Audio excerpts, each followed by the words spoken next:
Broadcasting in the evening on WCPT 820 Chicago's Progressive Talk, and in the afternoon on AM 950, the Progressive Voice of Minnesota. It is the Matt McNeil Show. Joining me right now is Justin Stofferahn. He is an anti-monopoly director for the Minnesota Farmers Union, and he's written a fantastic article that talks a little bit about something we need to be talking more about, which is the fact that the problems with our economy are not necessarily what we think they are, but it's staring us right in the face, and we need to address that. Justin, thank you very much. I appreciate the time. Of course. Thanks for having me on, Matt. My pleasure. And by the way, I should mention this in the Minnesota Reformer. You can find this story. I want to start off with something that I've talked about when it comes to the discussion about inflation and the discussion we've had here, and something you touch in the story. I am a business major from William Penn. I had an economy classes, had to take them, and the first thing, one of the things the economist professor told me was, you cannot have record profits for corporations and inflations at the same time. Those two things are incompatible. And so if you're having record profits, this is not inflation. This is just good old-fashioned greed. Is that a fair assessment from my teacher back then? I think so, and I would take it just one step further in that I think what we're also seeing is you're seeing the effects of the extreme concentration in the economy. And so it gives firms, if there was more competition, less concentration in the economy, they wouldn't necessarily have all of the power that they have to raise prices, above and beyond, what maybe they've seen in slight increases to, cost of production, et cetera. I'm 55. I grew up, I remember the late 70s, early 80s when they took on Ma Bell, and they shut that down because it was a monopoly. And we used to not like monopolies, but is it a better way to say it is that we don't have necessarily traditional monopolies as they were described before, but we've created a monolithic system where monopolies kind of exist by, kind of in this creative way of just not a lot of competition, only 2 or 3 businesses out there, and they're working together to make sure that the prices and stuff are being coordinated together? Yeah, that's something I mentioned in the piece, in sort of the section talking about inflation, is that we've had a rash of court cases just recently that seem to indicate that there's a whole lot of price fixing going on in the economy. We had a lawsuit against egg producers. There's the Department of Justice, along with the state of Minnesota and a group of other states, have filed a lawsuit against AgriStats, which is a company that collects just massive amounts of data that it's provided to meat packers that have enabled them to raise prices on consumers while they're also decreasing the prices that they're paying to farmers. So we're seeing a lot of this coordination, and I think one of the problems isn't so much that we've come to like monopolies. I think it's that our politics doesn't really focus on these issues the way it did decades ago. I think is one of the problems, and it's enabled this sort of abandonment of the laws that in many cases we still have on the books to protect us from this kind of conduct. You basically talk about this, in Amazon basically isn't a monopoly. It really is in a lot of different ways. A way you could describe it, it is a monopoly. I'm reading from your article here. Monopolists have been suppressing wages for decades, but the last couple of years has seen a spike in labor activism as workers fight back amidst the backdrop of rising prices and record profits. You talk about that then specifically about Amazon in your article. Is it just because if you deliver a good enough product, people will ignore the fact that you're basically the sole person offering that product?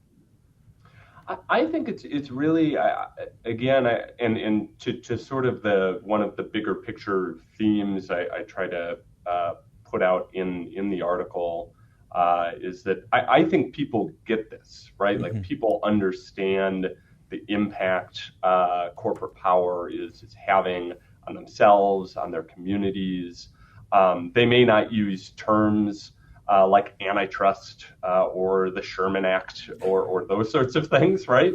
But they have a sense that this is what's happening. I think one of the the big challenge is that there's a disconnect between, yeah, I know I'm getting screwed by corporate power, and giving folks hope that there's actually something that can be done about it, that none of this is inevitable. That's something I run into, whether it's in doing this work, is that people go, oh, it's great that you're doing this and raising these issues, but there's nothing really we can do about it, right? And I think that's part of the narrative I'm hoping to change. But I think people have a sense that this is what's happening.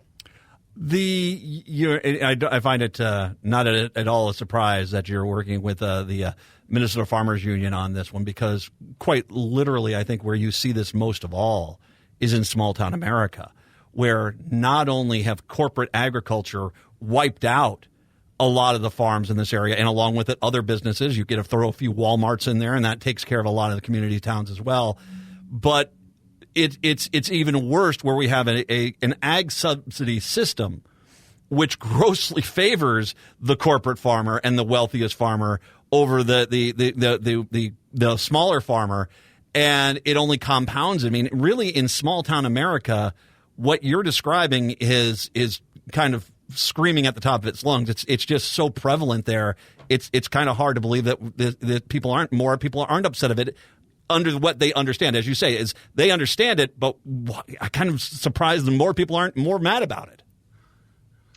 Yeah, and I think, again, some of it is, I've had the fortune through my role at Farmers Union to be able to have different events and different meetings across the state. And I think what's interesting, and with a variety of either a variety of different members of our organization or just a variety of different people in those communities of all sort of political ideologies and stripes. And I think what's interesting to me is that once you start focusing on this issue, that's where people tend to coalesce. But again, I think that there's that challenge of that both policymakers and the stories that make headlines often are not focused on these sorts of issues. And one just quick example that I think about, one of the most momentous things I think, and I'm biased in this, but that passed this past legislative session, this very historic legislative session, was a new, very strong law on hospital mergers that we at Farmers Union, along with the Nurses Association and SEIU Healthcare, worked to pass, and that helped, I think, stop the Sanford Fairview proposed merger. Mm-hmm. But that's something that, some of that merger got headlines for sure, but I think that the story of the power of that law hasn't necessarily been told, and that's part of that, again, that sort of narrative challenge. There is always going to be the pushback, too, which is, okay, they're successful business. They're offering products people want. And here's where I think the lie comes in. Well, they're doing on such a large level, they can offer a lower price. Sure. Yeah. Okay. Whatever. But at the same time, that's what you run into, this argument that, and it's very interesting because if this mentality existed back in 1980, I don't think Ma Bell would have ever been broken up. I think it would have still been one company, because the mentality is that a company that controls either the entire market or a very large, substantial part of the market is just a sign of success, and that if you are looking to take them down a notch, that's basically you're just against successful business. Yeah, I think that's almost, I think about it almost as an extension of sort of this ideology we've been fed over the last several decades that markets are something handed down to us like by the divine and are like a natural being, and they're not. They're, I always tell our members and other folks, anyone that'll listen to me rant, that markets are just simply the laws and rules that we decide to pass and enforce or not pass and enforce. And so we can structure an economy to have competition that doesn't have all this power that's concentrated, which becomes not only a economic issue and has all of these economic harms, some of which I talk about in this article, but is a real threat to our democracy, right? Because these companies become a form of private governance, and are making, as Senator Murphy's quote that I had in the story mentions, private companies are making some of the most important decisions in our lives. Mm-hmm. One of the things which you point out, and this is, I think, a part of this which is fascinating to me. I remember all the brouhaha about the price of eggs. Oh, eggs are this. Joe Biden is out there strangling every chicken. One of those things. And the reality is we had the egg companies were in cahoots, and they were price fixing, and and we got them kind of dead to rights. Part of, I think, the problem that we have is when we catch people like this, and it's so blatant and so clear that the punishment for this is just non-existent anymore. That it basically, a slap on the wrist, $20,000, while they gouge the American public for $50 million. And I think that I think we need to start looking at that, because is that one way to address this? Is that if we catch them so brazen, so red-handed doing these things, that if we had punishments that were really with some teeth, that might actually curtail it?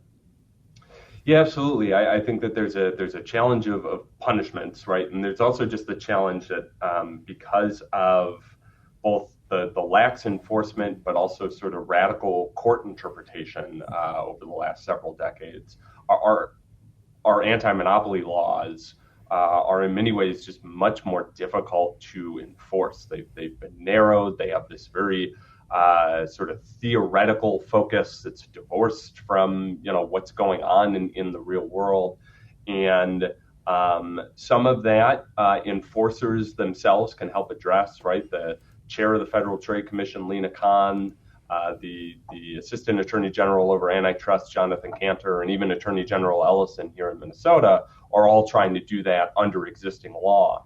But I also think there's opportunities to reform. And to me, one of the most exciting things, and something we work on at Minnesota Farmers Union, is that we have state antitrust laws and state anti-monopoly laws that can be strengthened and improved. And we're working with Attorney General Ellison and legislators to make sure that Minnesota has some of those tools, so that we can take action right here in the state and not have to wait on the feds for that kind of action. And we have, of course, obviously Chicago listening in on this as well. And I should say, if you're in Illinois, if there's lawmakers in Illinois that are listening to this, should they look towards Minnesota and what we've done up here and say, this is something they should be trying to copy down there? Absolutely, and in fact, there's stuff that we can learn from them as well. I know that the Illinois Attorney General's office has been beefing up their antitrust team. So has Minnesota's. That's one of the challenges, is just resources. So talking to your state legislator about that. I also think just talking to policymakers about this issue. Right, this is not something that.